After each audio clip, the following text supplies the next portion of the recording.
Welcome to the Miscellaneous Talks podcast, where we explore various facets of life abroad. From the exhilarating life on the move, to the liminal spaces and identities we cultivate as travelers, to the ups and downs of language acquisition, to the ways we can nurture our mental and emotional well-being in this fast-paced world, we delve into it all. I'm Michelle, your host, and I'm an English teacher by day and a writer and thinker by night. A third culture kid by definition, I've been traveling for as long as I can remember.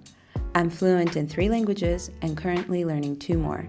So I can say fairly confidently that I've encountered or witnessed the many blessings and curses of 21st century mobility. And I'd like to share my thoughts with you. Welcome to my podcast. If you're not subscribed to my newsletter and podcast already, make sure you do so at www.miscellaneous.substack.com to stay up to date with new thought-provoking topics.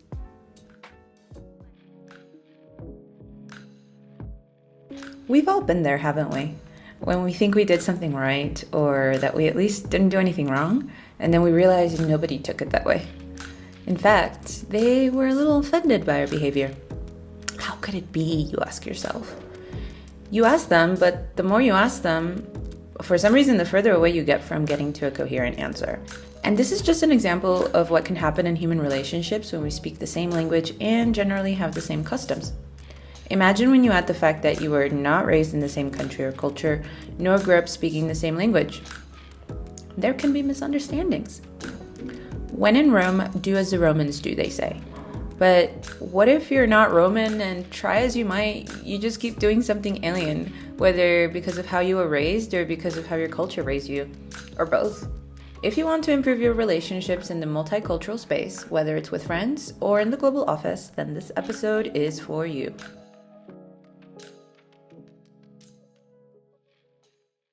Growing up in nearly 4 different countries, learning to speak in 3 languages fluently while growing up with all the little cultural cues that each language comes with wasn't easy.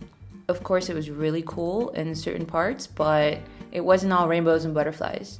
Not only that, I also had to surf through different socioeconomic realities. Think of it this way, when most people travel or they stay someplace, they are able to keep a certain economic standard. I kind of got a mixed bag.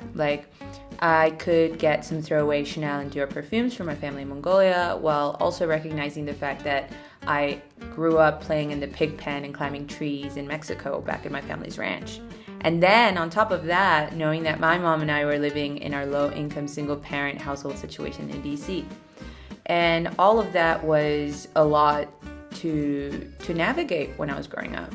And, I'll take a moment to say that it was through my mom's hard work and sacrifice that we got to where we are today and that I got to where I am today. So shout out to Mom.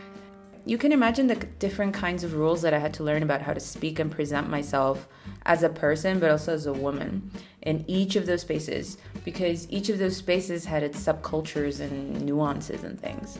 So today I want to share a little bit of what I have learned about dealing with people's perception of you, depending on what country, culture, and who you're dealing with and vice versa, and how we can tweak our everyday communication habits or our way of seeing things through these stories.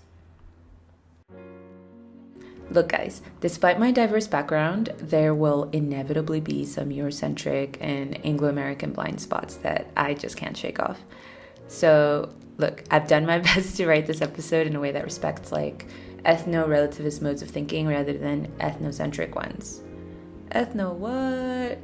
Well, in a nutshell, the ethno-relativist approach of seeing things is about appreciating differences without trivializing them or magnifying them out of proportion, and at the same time appreciating the commonalities without neglecting or minimizing those differences.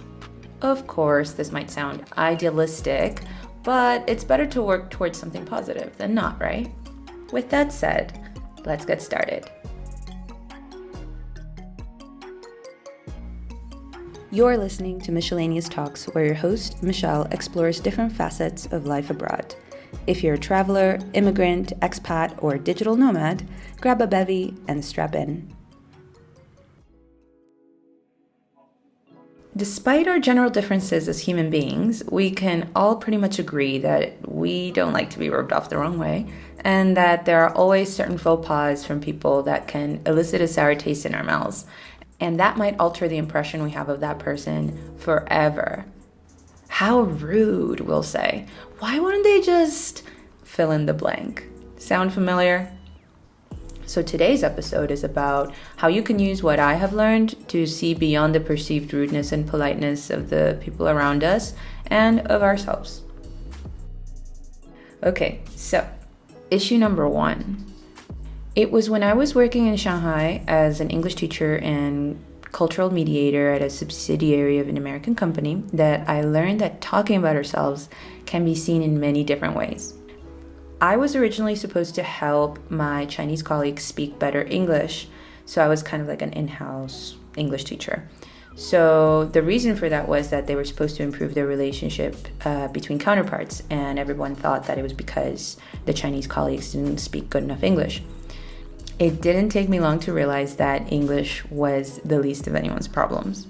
After listening to many Trans-Pacific conference calls and sitting in during visits, I began to see that there was a fundamental difference between how we related to each other.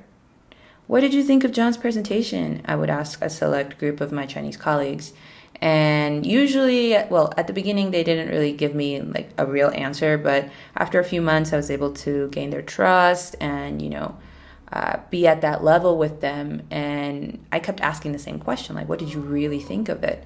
And once I was able to gain their trust, they began to tell me in confidence, Michelle, you Americans really talk too much about yourselves. Yeah. And that hit me like a brick, because then I started to think about how I was perceived, how everyone else was perceived, and what that really meant. My brain really did a lot of mental gymnastics. So eureka, I had it. So what I got from that was that in collectivist societies, if you're not glorifying the team or the family, you are likely to come off like a selfish and egotistical prick. But in individualistic societies such as the United States, to be able to share personal anecdotes and, share things about yourself essentially inspired the trust and rapport necessary to work together. Moreover, according to research by Bulgarian linguist and professor of cross-cultural studies Michael Minkov, Americans and quote-unquote Westerners in general tend to score higher in something called monumentalism, which is basically like self-enhancement, like anything that you say that enhances you. Whereas the other side of the world was much more about flexibility, which means that people were more likely to express themselves in a way that showed modest self-regard. So what did this mean for my job? Well, I stopped teaching grammar and vocabulary, even though that's what everyone wanted me to do. I began to tell my American counterparts to stick to the point and minimize personal anecdotes and jokes. And then on the other side, I trained my Chinese colleagues to feel a little more comfortable mentioning their friends, family, and hobbies during certain meetings or presentations. And it worked. Gosh, Michelle, their English has really improved, said one manager to me one time. They really had no idea what I had done. So the take-home message here is that where one might see a confident individual who, likes to share their achievements and, talk about their experiences and funny moments that they came across, others might see a very self-centered person. And where someone sees like a very self-centered person who just won't shut up about themselves, other people might see a strong, confident individual. Now, this doesn't have to be based on what country you're from. Sometimes, people are different, and even if we're from the same neighborhood, we might just have different perceptions of what we're looking at. So this is something that I learned in the macrocosm of traveling and things like that, but it can very well be applied to our everyday moments right at home. So, issue number 2. We can all agree that being helpful is important, but how helpful is helpful enough and how unhelpful is very unhelpful can be very different. So, my first lesson in what was okay and what was not okay to do in front of people was, of course, at home. But that was a lot of things for me. Let me explain why. So I grew up with my Mongolian parent, so a lot of the things that I learned were either Central Asian or Mongolian or just Asian in general. And being raised in the US, of course, I would approach something as simple as, wanting to make a cup of tea with a question. Would you like something to drink? Which I think most people would agree that it's perfectly polite and nice. But at home, it wasn't received as such. At home, you didn't ask, you just did. Hospitality, service, and generosity was about giving without being asked. On the flip side, to ask before offering something and to just chill, as we might do, might be seen as very selfish behavior in certain Asian contexts. So in certain Asian contexts, not all of them, like the more you fuss, the more noble you are somehow. And surely you can see how this would cause like interpersonal problems when you start throwing in language gaps, culture gaps, race, gender, sexuality, yada, yada, yada. So then the problem becomes, what rules do we abide by in an international space? First, we need to familiarize ourselves with a concept called the ask or guess culture. So this comes from something that happened on the internet in 2007. A user on Ask Metafilter, kind of like a Q&A forum, asked for help rejecting a friend that kept inviting themselves over to stay with them. And the posters, the person who posted and his or her wife, tried to drop hints that they weren't exactly welcome, but it wasn't working and they needed a solution, so I guess they went on a forum. To make matters more difficult, they also expressed how bad they felt outright rejecting the person, which is what I would have done, to be honest. So less than a day later, a very illuminating answer was given by a woman named Andrea Donderi. And her explanation was that the friend who kept inviting themselves over were more direct and they were coming from like an ask culture, which is an ironic way to explain it because the person didn't really ask. But their assumption was that if their friends weren't comfortable, then they would have said something. How does this relate to what I was talking about earlier? Well, in my case in the US, I was definitely growing up with more direct communication style, and at home it was much more indirect, basically. In other words, to use Andrea Donderi's vocabulary, my family was more of a guess culture and I was more of an ask culture. I didn't say ask culture. I was more of an ask culture. So the take-home message is where some people might see a confident individual that, asks for what they want, says what they want. They might see someone that's very intrusive and very rude and where someone might see like a very prudent and sensible and like hospitable person, others might see like a weak backbone and a pushover. So as cliche as it may sound, it's really all in the eye of the beholder, and when we make particular judgments about people, it's worth taking a moment to ask ourselves, like, through what lens are we seeing that person through? And vice versa, if someone makes an undue judgment about us, it might help soften the blow if we just understand what lens we are being seen through and that really it's not that personal, even if it feels personal. So issue number 3.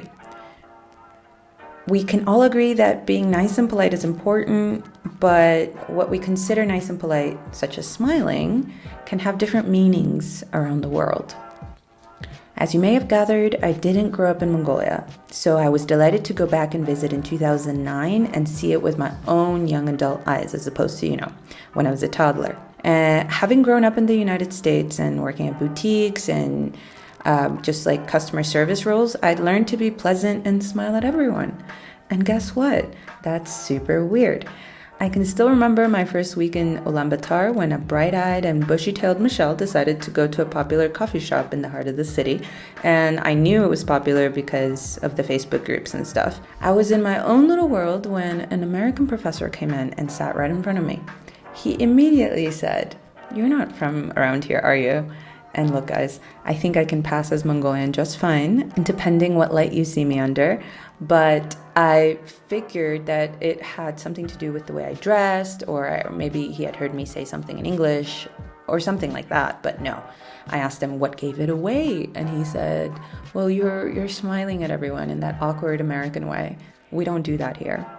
I know, it sounds sketchy, right? Just like some random guy coming up to you, but it wasn't, because it wasn't the first time I'd heard this from people over the years. The only difference was that when I had heard that, it came from folks that had just arrived to the United States, and it was happening in my home base, so I didn't really take the comment very seriously. But now I was not in home base. I was somewhere else. I was somewhere new, and my smiling was definitely a little bit sketchy. I noticed over time that this kind of comment came from Eastern Europeans or from folks from certain Asian countries like Mongolia, Kazakhstan, maybe all the stands. And those kind of comments made me really self-conscious because I didn't realize I was doing it. And still, even though it made me self-conscious, I never really considered changing it because back in home base, back in DC, I didn't really think that I had to. And years later, I moved to Shanghai, and I realized that people are much more solemn in their demeanor, and that keeping to themselves and being reserved, particularly with strangers, was not only appropriate, but also was some sort of mark of intelligence.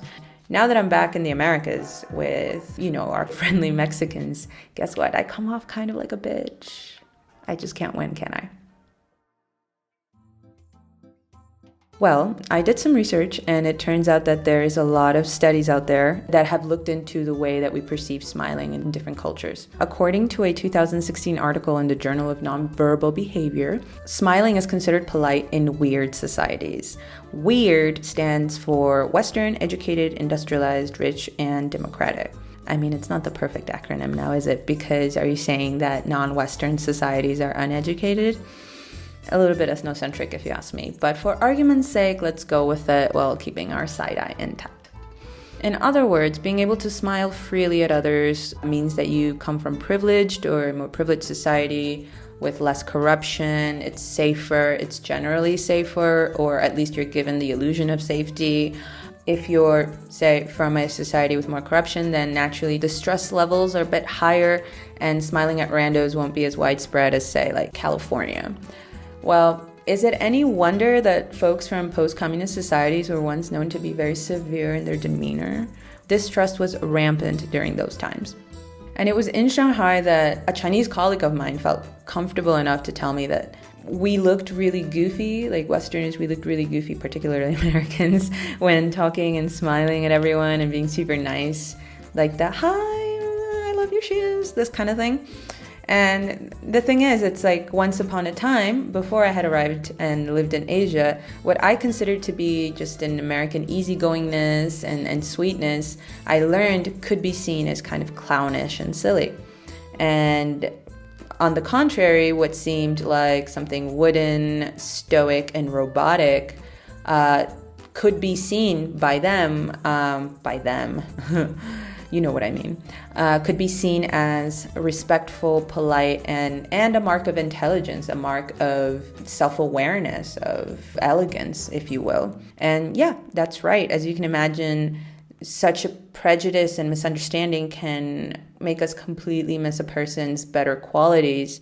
And the take-home message with this particular point is that where one sees a smiling idiot that they kind of distrust, another may see a kind and easygoing person, and vice versa. Where one sees a kind and easygoing person, one might see a smiling idiot and like a cretin that they can't trust. Traveling to other countries and willingly putting yourself through culture shock and having your ideas challenged on a daily basis is not for the faint of heart. Once it stops being an exhilarating experience, it can actually turn out to be very disorienting, alienating, decalibrating, disconcerting, and cacophonous, because your basic ideas of who you think you are, a nice person, are confronted with a new set of rules that might say that you're actually not a very nice person. And of course, you realize that all of these are just perceptions. But if you stick to this discomfort, if you lean into it and choose to understand it, the payoff of being able to see all the different ways in which we can glimmer under the same light is totally worth it. And I know that sounds really, really cheesy, but I really mean it.